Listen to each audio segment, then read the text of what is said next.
Hello friends, स्वागत है आप सभी का आपके अपने इस यूट्यूब चैनल पर। आज हम सभी इस वीडियो लेक्चर के माध्यम से स्टार्ट करने जा रहे हैं डीएलएड फोर्थ सेमेस्टर की साइंस को। डीएलएड फोर्थ सेमेस्टर के स्टूडेंट्स के लिए साइंस में जो पहला चैप्टर मैं स्टार्ट कर रहा हूं वो विद्युत आवेश ये चैप्टर होगा। सबसे पहले हम आवेश सीखेंगे। इसमें आपको विद्युत आवेश, विद्युत धारा और चुंबकत्व के बारे में पढ़ना है, ठीक है। तो इस चैप्टर में सबसे पहला पार्ट हम सीखने जा रहे हैं आवेश के बारे में। तो हम इस सेगमेंट में आवेश को सीखेंगे अच्छे से, चार्ज के बारे में सारी चीज़ें। फिर अगले पार्ट में हम धारा के विषय में जानेंगे और जो भी उनसे संबंधित एप्लीकेशंस होंगे देखेंगे, और फिर उसके बाद चुंबकत्व की तरफ आगे बढ़ेंगे। तो इसी तरीके से 3-4 पार्ट्स में आपको ये चैप्टर कंप्लीट करा दिया जाएगा। अभी हम ढंग से देखेंगे, सीखेंगे कि ये वैद्युत आवेश है क्या। देखिए, आवेश जिसको हम इंग्लिश में चार्ज कहते हैं, ठीक है। सबसे पहले हम आवेश को ही समझने की कोशिश करेंगे। ये जो आवेश वर्ड होता है जिसको हम क्या कहते हैं, चार्ज, ठीक है। ये आवेश कैसे उत्पन्न होता है? ये आवेश उत्पन्न होता है जब दो ऑब्जेक्ट, दो बॉडीज या दो वस्तुओं को आपस में रगड़ा जाता है।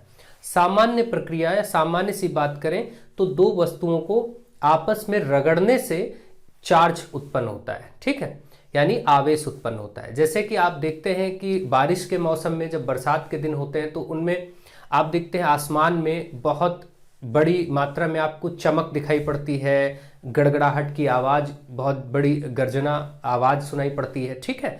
तो वो क्यों होता है? उसमें भी जब बादल आपस में रगड़ते हैं, बहुत सारा डस्ट, धूल के कण और बहुत सारी चीज़ें होती हैं, सब आपस में जब उन बादलों की रगड़ होती है तो उनसे आपको जो साउंड जनरेट होता है वो सुनाई पड़ता है गड़गड़ाहट के रूप में। और वहां पर जो चमक बनती है उस रगड़ के कारण ही जो चमक बनती है वही आप देखते हैं आसमान की जो बिजली, आप कहते हैं कि आसमान की बिजली पैदा हो रही है, वो दिखती है। तो वो एक तरह से चार्ज का ही प्रकार है, चार्ज ही है, आवेश है। वह आवेश की बहुत बड़ी मात्रा है जो आसमान में उत्पन्न होती है, जिसको आप देखते हैं, ठीक है। तो सामान्यतया जो आवेश है, हमने ये जाना कि वस्तुओं को आपस में रगड़ने से आवेश उत्पन्न होता है, ठीक है। ये बहुत सिंपल सी बात है। और ये आवेश दो प्रकार के होते हैं। ये आवेश सामान्यतया दो प्रकार के होते हैं, धनात्मक आवेश और ऋणात्मक आवेश, है ना। पॉजिटिव चार्ज और नेगेटिव चार्ज यानी ऋणात्मक आवेश। तो सामान्य अगर आपसे प्रश्न पूछा जाता है तो आप ऐसे ही उसका उत्तर करेंगे, ठीक है। ऋणात्मक आवेश, धनात्मक और ऋणात्मक दो प्रकार के आवेश होते हैं। तो ये तो रही बहुत सामान्य सी बात।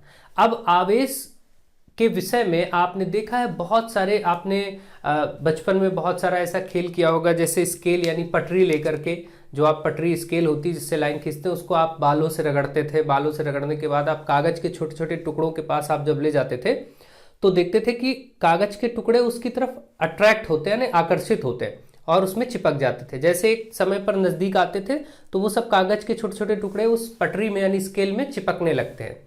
तो यानी कि कहीं ना कहीं जरूर उस रगड़ने के कारण, बालों से उस पटरी को रगड़ने के कारण उसमें कुछ ऐसा गुण उत्पन्न हुआ, ऐसी प्रॉपर्टी जनरेट हुई जिस गुण के कारण वस्तुएं उसकी तरफ खिंच रही, आकर्षित हो रही। यानी वस्तुओं की जगह पर यहाँ पर क्या है, जैसे कि पेंसिल के आप छोटे छोटे टुकड़े देखते थे या कागज के टुकड़े, तो ये सब क्या हो रहा है, उसकी तरफ अट्रैक्ट हो रहे थे, यानी आकर्षित हो रहे थे। तो इसका मतलब कहीं ना कहीं वस्तु को रगड़ने पर उसमें कोई ना कोई ऐसा गुण जरूर उत्पन्न हुआ जिस गुण के कारण वस्तुएं एक दूसरे की तरफ आकर्षित हो रही। तो यही जो गुण जनरेट हो रहा है, यही जो गुण उत्पन्न हो रहा है वस्तु के अंदर एक दूसरे को अपनी तरफ आकर्षित करने के लिए, ये क्या है, यही आवेश है। अब आवेश केवल आकर्षित नहीं, कई केसेस में प्रतिकर्षित भी करेगा, यानी कि प्रतिकर्षण भी होगा। प्रतिकर्षण मतलब एक दूसरे से दूर जाना, आकर्षण मतलब एक दूसरे की तरफ आना, ठीक है। आपने जैसे चुंबक में ही फॉर एग्जांपल आप देख लीजिए, हालांकि चुंबक का यहाँ पर एग्जांपल मैं सिर्फ आकर्षण और प्रतिकर्षण को समझाने के लिए ले रहा हूँ। जैसे चुंबक के कभी कभी दो सिरों को आप पास मिलाते हैं तो देखिए बड़ा मेहनत करनी पड़ती है, वो अपनी तरफ आने नहीं देता है, अपोज करता है, तो वो बाहर की तरफ फेंकता है, तो वो प्रतिकर्षण हुआ। और कभी कभी दो सिरे आपस में एक दूसरे को चिपका लेते हैं फट से, तो ये आकर्षण हुआ। तो आकर्षण और प्रतिकर्षण इसी प्रकार से चार्जेस यानी आवेश में भी देखने को मिलता है, ठीक है। जब एक धनात्मक आवेश एक ऋणात्मक आवेश के पास आता है तो चिपक जाएंगे, यानी कि आकर्षित हो जाएंगे, और जब एक धनात्मक और दूसरा भी धनात्मक होगा तो प्रतिकर्षित करेंगे। यानी समान प्रकार के आवेश एक दूसरे को प्रतिकर्षित करते हैं, दूर जाते हैं, और असमान या विपरीत प्रकार के आवेश एक दूसरे के समीप आते हैं या आकर्षित करते हैं। ये बड़ी सामान्य सी बातें, इनको हम अभी आगे डिटेल में सीखेंगे। तो आपने देखा कि जब पटरी को बालों से रगड़ा जाता है तो उसको पदार्थ को अपनी तरफ, छोटे छोटे पदार्थ के कणों को अपनी तरफ चिपकाने का गुण या आकर्षित करने का गुण आ जाता है। उस गुण को ही हम चार्ज कह सकते हैं। चार्ज मुख्यतः दो प्रकार से होता है। अब देखिए यहां पर अगर हम समझने की कोशिश करें ये दो प्रकार से कैसे समझ में आया कि कैसे दो तरह का चार्ज है, तो इसकी बात को अगर समझे तो ऐसा किया गया कि दो ऐसी कांच की रॉड ली गई, छड़ ली गई, कांच की दो छड़ें ली गई और उन कांच की छड़ों को रेशम से रगड़ा गया। रेशम से कांच की छड़ को रगड़ा गया। किसकी छड़ ली गई? अब यहां पर देखिएगा, कांच की छड़ ली गई और कितनी? दो कांच की छड़ें ली गई और इसको रेशम से रगड़ा गया।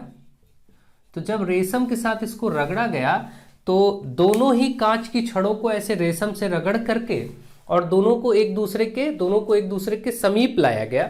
तो जब दोनों को एक दूसरे के ऐसे समीप लाया गया, दोनों ही किससे रगड़ी गई? मान लीजिए ये दो कांच की छड़ें हैं, इनको रेशम से दोनों को हमने रगड़ लिया और उसके बाद इन दोनों को पास ला रहे हैं, तो इसमें देखा गया कि ये एक दूसरे को दूर फेंक रही है। ठीक है, दूर फेंक रही है।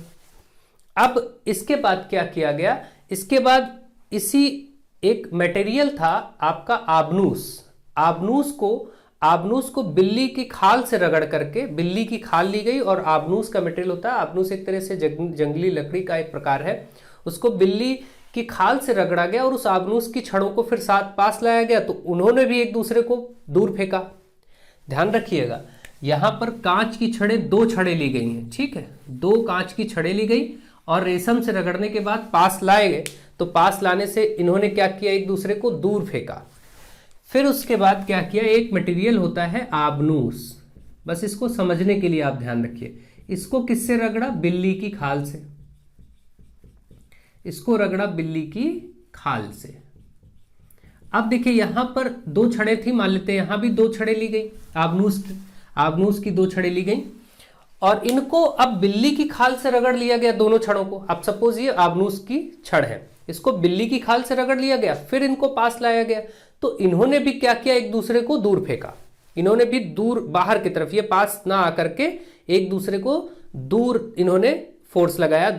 ऐसा लगा कि ये एक दूसरे को बाहर की तरफ फेंक रही, मतलब आकर्षित नहीं कर रही बल्कि प्रतिकर्षित कर रही।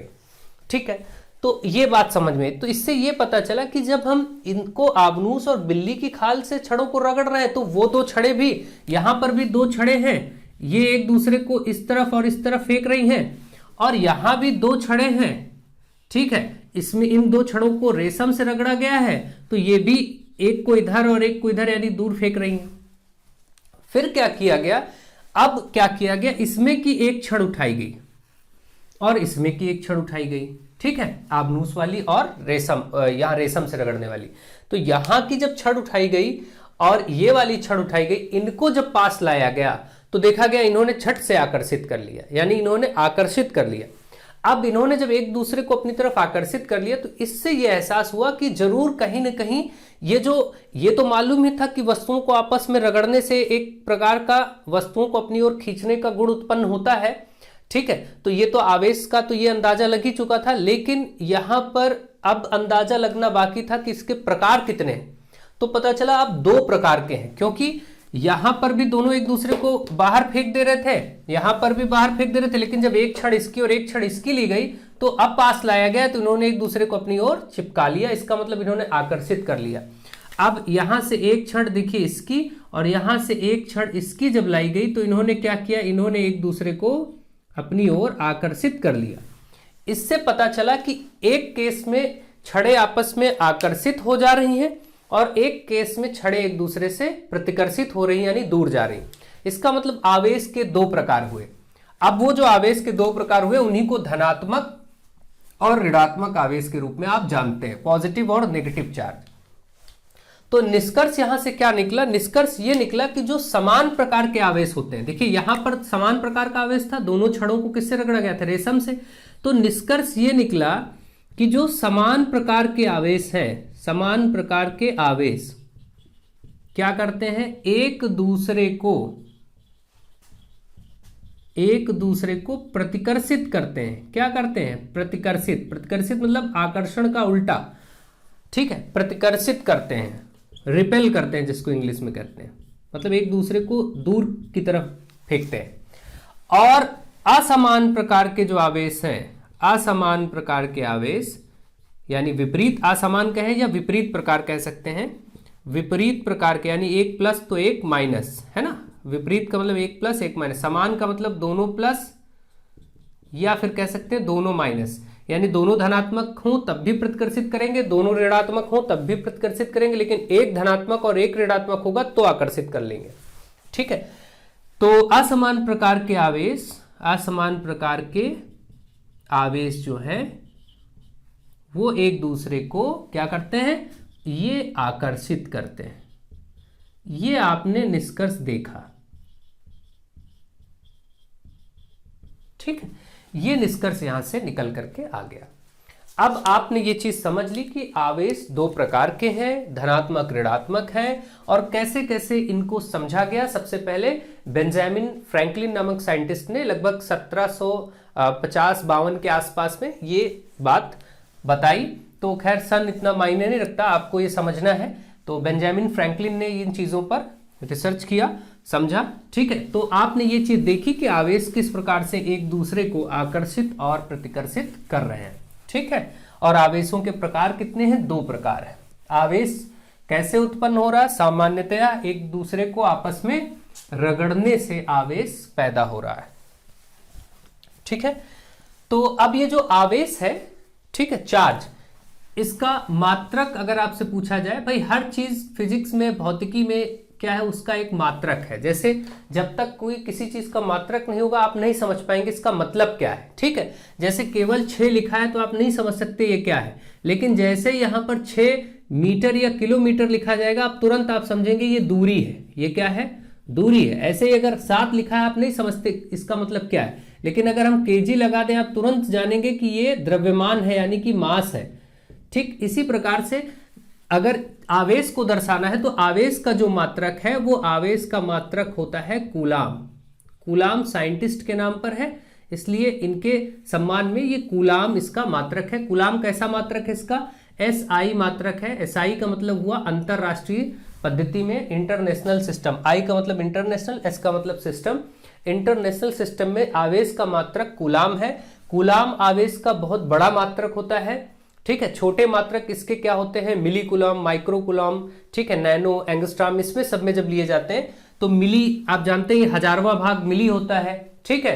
तो इसी तरीके से मिली, माइक्रो, इसमें सब में लिया जाता है, वो हम आगे बात करेंगे। अभी आप सामान्य रूप से बस इतना समझे कि कूलाम आवेश का मात्रक है और ये आवेश का एक बड़ा मात्रक है, ठीक है। बड़ा और छोटा पर हम चर्चा आगे जरूर करेंगे, फिलहाल अभी इतना आपके लिए आवश्यक था। आपने समझा, ठीक है, चीजों को समझा, यहां तक मात्रक भी देख लिया हम लोगों ने। अब हम चलते हैं यहां से आवेश की कुछ और समझ लेते हैं इलेक्ट्रॉनों के रिस्पेक्ट में, इलेक्ट्रॉन्स, प्रोटॉन्स और न्यूट्रॉन्स के रिस्पेक्ट में। आप बहुत अच्छे से जानते हैं, ठीक है, कि कोई भी जो परमाणु होता है, एटम, आपने बहुत पढ़ रखा है, सब चीजें आपको मालूम है। परमाणु पदार्थ की सबसे छोटी इकाई होती है वो परमाणु को ही माना जाता है, ठीक है। परमाणु जिसको हम एटम कहते हैं, एटम सबसे छोटी इकाई है और यूनिट है। और ये एटम में 3 चीजें, आपको 3 तरह के पार्टिकल, कण पाए जाते हैं, जिनको कहा जाता है इलेक्ट्रॉन, प्रोटॉन और न्यूट्रॉन। ये 3 सब पार्टिकल्स और होते हैं इसके अंदर, एटम के अंदर पाए जाते हैं, ठीक है। तो इलेक्ट्रॉन कैसे, इलेक्ट्रॉन को ऐसे रिप्रेजेंट करते हैं स्मॉल ई से, और इस पर माइनस चार्ज होता है इसलिए माइनस लगा देते हैं, यानी ऋणात्मक चार्ज होता है इसलिए ई पर माइनस लगा देते हैं। प्रोटॉन को पी से लिखते हैं और इस पर प्लस लिख देते हैं, मतलब ये धनात्मक चार्ज होता है, इस प्रोटॉन पर धनात्मक चार्ज होता है। और न्यूट्रॉन पर कोई चार्ज नहीं होता, नो चार्ज, कोई आवेश नहीं होता, इसलिए 0 लिख दिया यहां पर, ठीक है। तो ये आपने देखा कि इलेक्ट्रॉन, प्रोटॉन और न्यूट्रॉन, ये 3 अन्य कणों से मिलकर के एटम की संरचना हो रही है, और एटम में इनका क्या स्थान है, क्या रोल है, ये हम समझेंगे। तो आप देख रहे हैं मुख्य रूप से चार्ज यहां भी 2 ही प्रकार के नजर आ रहे हैं, एक ऋणात्मक जो इलेक्ट्रॉन पर होता है और एक धनात्मक जो प्रोटॉन पर है। आपने बहुत अच्छे से पढ़ रखा है कि कोई भी परमाणु जो होता है उसकी संरचना, अगर हम परमाणु की संरचना की बात करें तो उसमें सबसे पहले क्या होता है, सबसे पहले एक ऐसे न्यूक्लियस होता है जिसको हम नाभिक कहते हैं। आप सभी जानते हैं हर एक चीज कहीं न कहीं किसी एक शुरुआती ढांचे से जुड़ी होती है। जैसे हमारा शरीर होता है उसका एक ढांचा है, फिर जाकर के उस पे जो मांस और मज्जा या रुधिर या ब्लड ये सब चीजें मिल करके तब जाकर के हमारे शरीर का निर्माण होता है। तो हर एक चीज का कहीं ना कहीं अपना एक बेस होता है जिसके अराउंड वो चीज उसकी संरचना होती है। तो इसी तरीके से जो एटम या परमाणु की संरचना होती है वो कहां से होती है, नाभिक से शुरू होती है, न्यूक्लियस से शुरू होती है। तो ये न्यूक्लियस है, नाभिक है। नाभिक में क्या पाया जाता है, नाभिक में इन तीन चीजों में से दो चीजें पाई जाती हैं। एक आपका, अच्छा, न्यूट्रॉन को रिप्रेजेंट हम n से करेंगे, ठीक। न्यूट्रॉन को प्रदर्शित किससे करेंगे, n से। इस पर कोई चार्ज नहीं इसलिए यहां 0 लिखा है, ठीक है। तो ये ध्यान रखेंगे कि यहां पर जो नाभिक है इसमें दो चीजें होती हैं, प्रोटॉन और न्यूट्रॉन, प्रोटॉन और न्यूट्रॉन। अब अगर मैं आपसे प्रश्न पूछूं, इसी के अराउंड इस परमाणु की अब संरचना हम बनाएंगे। जैसे हमारे शरीर की संरचना, हमारे हड्डी के एक पहले ढांचे, फिर उसके बाद हमारे शरीर की संरचना, वैसे ही अब इसकी परमाणु की संरचना हम देख रहे हैं। ये जो एटम है परमाणु की संरचना देख रहे हैं जिसमें प्रोटॉन, न्यूट्रॉन और इलेक्ट्रॉनों को हम देखेंगे। तो वो पहले तो प्रोटॉन और न्यूट्रॉन कहाँ है, नाभिक में। अब अगर मैं आपसे प्रश्न पूछूं कि ये बताइए नाभिक में कौन रहता है, तो आप कहेंगे प्रोटॉन और न्यूट्रॉन, ठीक है। तो अब इसमें बताइए कि नाभिक का आवेश किस प्रकार का होगा। तो आप जानते हैं कि न्यूट्रॉन पर तो कोई आवेश होता ही नहीं, न्यूट्रॉन पर नो चार्ज, कोई आवेश नहीं, नो चार्ज। न्यूट्रॉन पर तो कोई चार्ज ही नहीं है। तो इसका मतलब जब न्यूट्रॉन पर कोई आवेश नहीं है, प्रोटॉन पर प्लस है, तो इसका मतलब पूरा नाभिक ही जो है वो कैसा है, धनात्मक है। पूरा नाभिक की अगर बात की जाए, यानी किसी भी परमाणु, अगर अब आपसे प्रश्न पूछ लिया जाए कि किसी भी परमाणु का जो नाभिक होता है, न्यूक्लियस होता है, वो किस प्रकार के आवेश का होता है, तो आप कहेंगे धनात्मक होता है। क्योंकि आपको मालूम है कि नाभिक में दो चीजें उत्तरदायी हैं आवेश के लिए, एक प्रोटॉन और एक न्यूट्रॉन, जिसमें से न्यूट्रॉन पर कोई आवेश ही नहीं होता, इसलिए वो बेकार है आवेश के लिए। प्रोटॉन का आवेश ही नाभिक का आवेश बन जाएगा, पहली बात। अब देखिए इस नाभिक के चारों ओर कुछ कक्षाएं होती हैं इस तरीके से, जिनमें इलेक्ट्रॉन्स मूव करते हैं। इलेक्ट्रॉन कहां रहते हैं, नाभिक के बाहर। तो आपने देखा कि इलेक्ट्रॉन्स कहां हैं। अब अगर मैं बात करूं, ये जो इलेक्ट्रॉन है ई, ये कहां पर मूव कर रहे हैं, ये कक्षाओं में इस तरीके से घूम रहे हैं, ठीक है। इलेक्ट्रॉन पर मैं नेगेटिव भी बना देता हूं, इस तरीके से ये घूम रहे हैं, ठीक। ये एक परमाणु की संरचना है। परमाणु की संरचना में आपने खास रूप में देखा कि प्रोटॉन, न्यूट्रॉन नाभिक में है, न्यूक्लियस में। इसको बोलते क्या है, मैं लिख दे रहा हूं यहां पर, ये जो गोला था इसको बोलेंगे नाभिक, यानी इंग्लिश में न्यूक्लियस। और ये जो बाहर है ये कक्षाएं हैं, ऑर्बिट जिनको कहते हैं, तो इसको लिखने की जरूरत नहीं है। तो अब इस प्रकार से आपने देखा ये परमाणु की संरचना है। तो आपने देखा, और मैं आपको बताऊं कि जितने प्रोटॉन पर जो चार्ज होता है, प्रोटॉन का जो आवेश होता है, प्रोटॉन का आवेश वो ठीक बराबर होता है इलेक्ट्रॉन के आवेश बराबर इलेक्ट्रॉन का आवेश। ये बात आप ध्यान रखें, आप सब जानते भी हैं, नहीं जानते तब भी आप इसको नोट रखें, ध्यान रखें कि जितना आवेश प्रोटॉन का होता है उतना ही न्यूट्रॉन का होता है। बस फर्क केवल पॉजिटिव और नेगेटिव का है। देखिए प्रोटॉन पॉजिटिव है और ये नेगेटिव है, यानी ये धनात्मक आवेश है, ये ऋणात्मक। जैसे मैं आपको समझाने के लिए कहूं कि +7 इसका है इलेक्ट्रॉन का, तो +7 अगर प्रोटॉन का है तो -7 इलेक्ट्रॉन का होगा, बस। यानी मैग्नीट्यूड में वो बराबर है, ठीक है। मैग्नीट्यूड में वो बराबर है, यानी उनकी जो मात्रा है वो बराबर है, +7 और -7। तो इस तरह से आप ध्यान रखेंगे, आप समझ गए होंगे कि किस रेस्पेक्ट में बराबर है। ये दोनों का आवेश बराबर है, बस ये बात है कि प्रकृति विपरीत है, दोनों विपरीत प्रकृति के हैं, एक धनात्मक तो एक ऋणात्मक, लेकिन मात्रा में बराबर।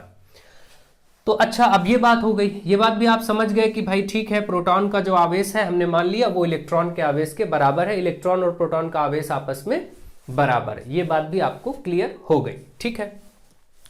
तो अब हम चर्चा करेंगे कि आखिर अब जो धनात्मक और ऋणात्मक आवेश बनता है, ये आवेश कैसे बनता है, एटम्स के लिए कैसे बनता है, इसको भी समझते हैं। तो आप सोचिए जरा कि अगर प्रोटॉन का जितना आवेश है उतना ही इलेक्ट्रॉन का है, ठीक है। किसी भी स्ट्रक्चर में, किसी भी संरचना में परमाणु के जितने प्रोटॉन होंगे उतने ही इलेक्ट्रॉन होंगे, ठीक है।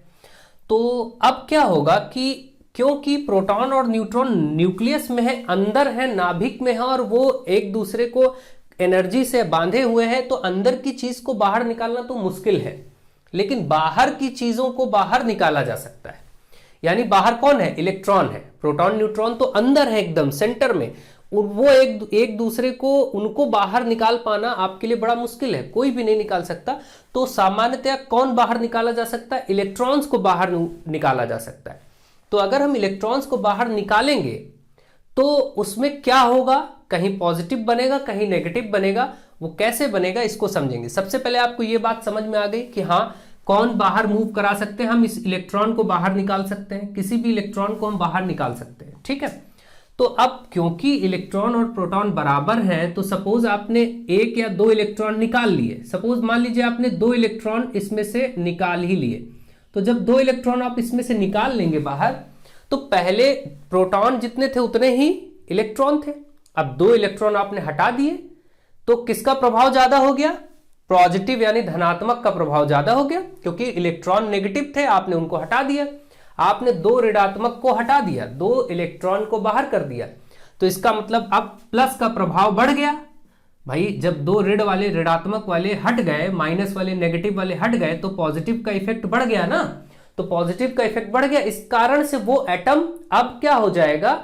अब धनात्मक हो जाएगा, क्योंकि उस पर धन का प्रभाव बढ़ जाएगा। तो जितने इलेक्ट्रॉन निकलेंगे उस एटम पर उतने ही प्लस आ जाएंगे। अब इसको ऐसे समझिए, मान लेते हैं कोई ये एटम है, ध्यान रखिएगा ए, इसमें से आपने क्या किया? दो इलेक्ट्रॉन निकाल दिए।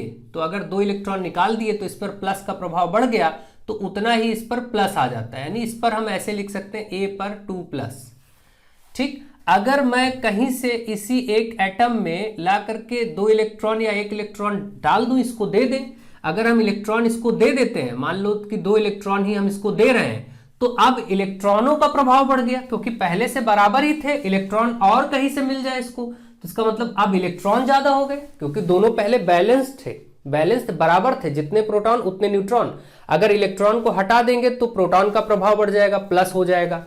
अगर इलेक्ट्रॉन लाके दे देंगे तो इलेक्ट्रॉन का प्रभाव बढ़ जाएगा, तो माइनस हो जाएगा। इसीलिए जब इलेक्ट्रॉन दिए जाते हैं तो उस पर क्या होता है? उस एटम पर माइनस आता है। कितने माइनस आएंगे? दो इलेक्ट्रॉन दिया तो दो माइनस आएंगे, एक इलेक्ट्रॉन मिलेगा तो एक माइनस आएगा।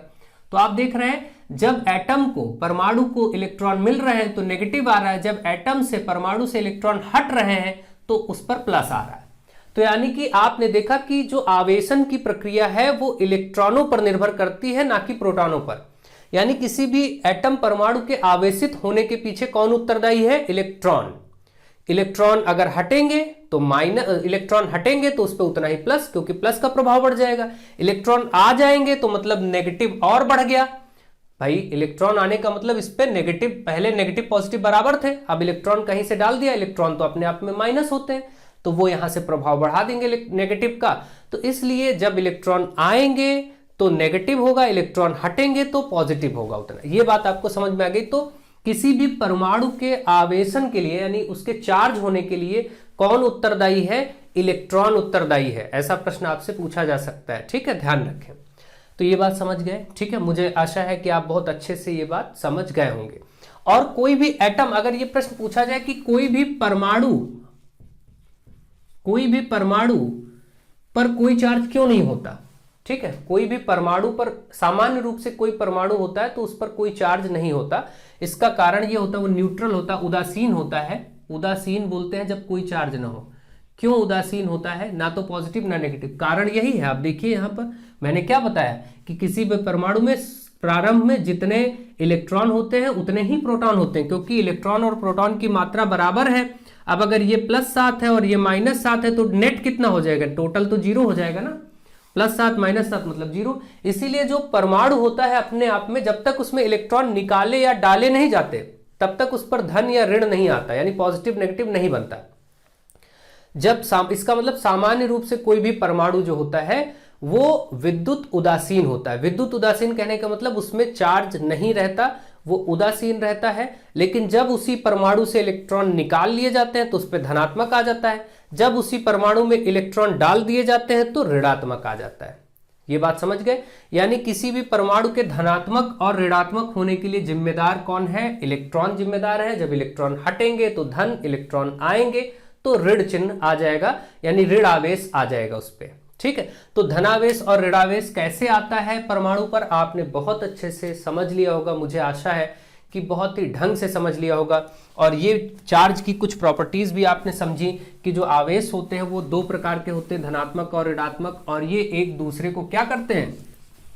समान प्रकार के आवेश एक दूसरे को प्रतिकर्षित करते हैं। इसका मतलब अगर धनात्मक और धनात्मक दोनों आपको धन चार्ज लिए जाएंगे तो ये क्या करेंगे? अब देखिए, अगर ये धनात्मक चार्ज है और ये भी धनात्मक चार्ज है तो ये एक दूसरे को प्रतिकर्षित बाहर की तरफ धक्का देंगे, इस पे बाहर की तरफ बल लगेगा। लेकिन वहीं पर एक धनात्मक है और एक ऋणात्मक है तो ये एक दूसरे को अपनी ओर आकर्षित कर लेंगे, खींच लेंगे। यहीं पर दो ऋणात्मक अगर आवेश हैं तो दोनों एक दूसरे को बाहर फेंकेंगे, क्योंकि ये समान हो गए। देखिए, आपने देखा कि जितने भी समान प्रकार के आवेश हैं वो प्रतिकर्षित कर रहे हैं, और ये जो विपरीत प्रकार का आवेश है, विपरीत प्रकार का आवेश ये आकर्षित करता है। तो विपरीत प्रकार का आवेश क्या करता है? आकर्षित करता है, आकर्षित करते हैं। और समान प्रकार के, जैसे ये देखिए ये वाला केस था यहां से, तो यहां से हम लिख सकते हैं समान प्रकार के आवेश क्या करते हैं? प्रतिकर्षित करते हैं।